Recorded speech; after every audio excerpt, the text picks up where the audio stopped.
इतना जान लीजिए हेमंत चचा कि काठ का हांडी ना बार बार नहीं चढ़ता है। समझे? अब आपको साबित करना है कि आपकी हांडी काठ की है कि स्टेनलेस स्टील की।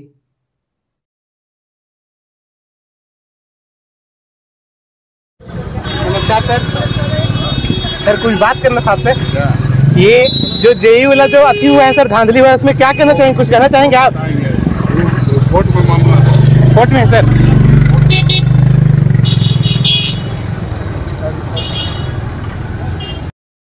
नमस्कार, मैं प्रताप कुमार उज्ज्वल। आप देखे, ये थे राजेश ठाकुर, जो झारखंड में कांग्रेस के प्रदेश अध्यक्ष हैं और अभी इनकी पार्टी सत्ता में है जेएमएम के साथ। अब सोचिए कि खाली सवाल सुन के इनके चेहरे का रंगे उड़ गया। पहले तो बेचारे सवाल पूछने के बाद पे बड़े उत्सुकता के साथ देखे, खुशी से। उसके बाद जैसे ही जेई में हुए धांधली पर सवाल आया, इनके चेहरे का रंगे उड़ गया। खाली जवाब इतना ही दे पाए कि अभी मामला कोर्ट में है। इतना भी नहीं कह पाए कि कार्रवाई हो रही है, जो भी दोषी पकड़े जाएंगे उन पे सख्त से सख्त कार्रवाई होगी। अरे महाराज, ये कार्रवाई क्या करवाएंगे? ये अभी तक एग्जाम तो रद्द नहीं किए हैं, उसको बचाने के फेर में लगे हुए हैं। और हेमंत चचा, आप इतना बता दीजिए, आप तो कम से कम सर रिकॉर्डे रच दिए हैं, समझे ना? आपके राज्य में बताइए कि कई गो ऐसे एग्जाम है जिस पर धांधली का आरोप नहीं लगा है। और जेपीएससी तो इतिहास ही रच दिया। सोचिए, वर्ल्ड में पहला बार ऐसा हुआ होगा कि एग्जाम हुआ, नियुक्ति पत्र मिल गया और उसके बाद कटअप जारी होता है। आप ही बताइए कि वर्ल्ड में कहां ऐसा हुआ होगा? वर्ल्ड के इतिहास में इसको दर्ज किया जाना चाहिए, समझे? आप एको एग्जाम गिनवा दीजिए ना जिसमें धांधली का आरोप नहीं लगा हो। हमको लगता है कि वर्ल्ड के इतिहास में यह भी पहली बार हुआ होगा कि आंसर शीट नहीं मिलने पर सबको पास कर दिया गया। मतलब जिनका भी आंसर शीट नहीं मिला उन लोगों को पास कर दिया गया। अरे भैया, यही बात थी तो सबको बता देते। आंसर शीट लोग जमा काहे के लिए करते? लेके घर चला तैयार का। खैर, बाद में सुधार तो किया गया, लेकिन यह भी वर्ल्ड का इतिहास है, समझे? और इसको इतिहास में दर्ज किया ही जाना चाहिए। इन लोग का इसी तरह राज चलता रहा ना, तो हमको लगता है कि कुछ दिन में भर्ती प्रक्रिया में एक और चरण जुड़ जाएगा धांधली का। पहले एग्जाम होगा, फिर धांधली होगी, उसके बाद नियुक्ति पत्र मिलेगा, समझे? अरे भैया, यही करना है तो नौकरी को नीलाम कर दो ना। जो ज्यादा बोली लगाएगा उसको नौकरी मिलेगा। काहे के लिए लोग इतना मेहनत करेंगे पढ़ाई में? काहे के लिए एग्जाम देंगे? नीलाम कर दो, नीलामी चालू कर दो। इससे कम से कम राज्य का राजस्व भी बढ़ जाएगा, समझे? कुछ तो फंडिंग होगा ना राज्य को।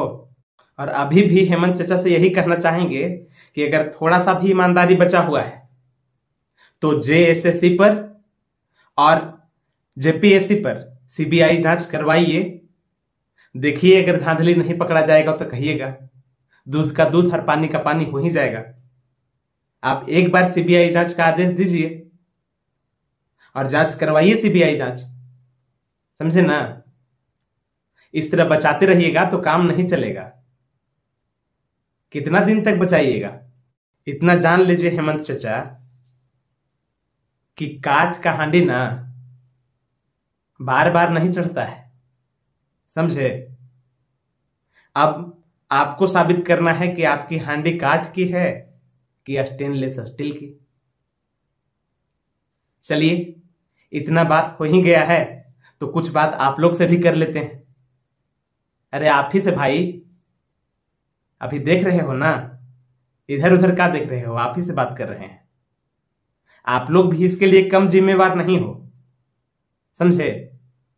आप लोग जब तक किसी पार्टी का समर्थक बने रहोगे ना, देश का भला नहीं होने जा रहा है, देश का उद्धार नहीं होने जा रहा है। इसलिए आप लोग से ये हाथ जोड़कर आग्रह है कि आप लोग जब तक चुनाव होता है तब तक समर्थक रहिए, और चुनाव होने के बाद जैसे ही सरकार बनती है आप कम से कम एक ईमानदार नागरिक तो जरूर बन जाइए। जब तक ईमानदार नागरिक नहीं बनिएगा और इन लोग से अगर सवाल नहीं कीजिएगा ना, चाहे वो अपना पार्टी रहे चाहे कोई पार्टी रहे, सवाल नहीं कीजिएगा ना तो ये लोग बहकेंगे ही और इसी तरह बंटाधार होता रहेगा।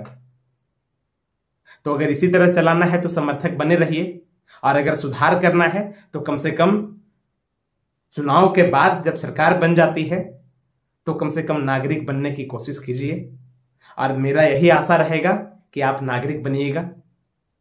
तो चलिए इसी के साथ आज की बातें समाप्त करता हूं, और बताइएगा कमेंट करके आपको ये कैसा लगा, क्योंकि आज ये पहला एपिसोड था मेरा सरकार और सरोकार का, जिसमें मैंने कहीं ना कहीं सरकार के बारे में और सरकार का सरोकार जो है जनता से, उसके बारे में बताने की कोशिश की है।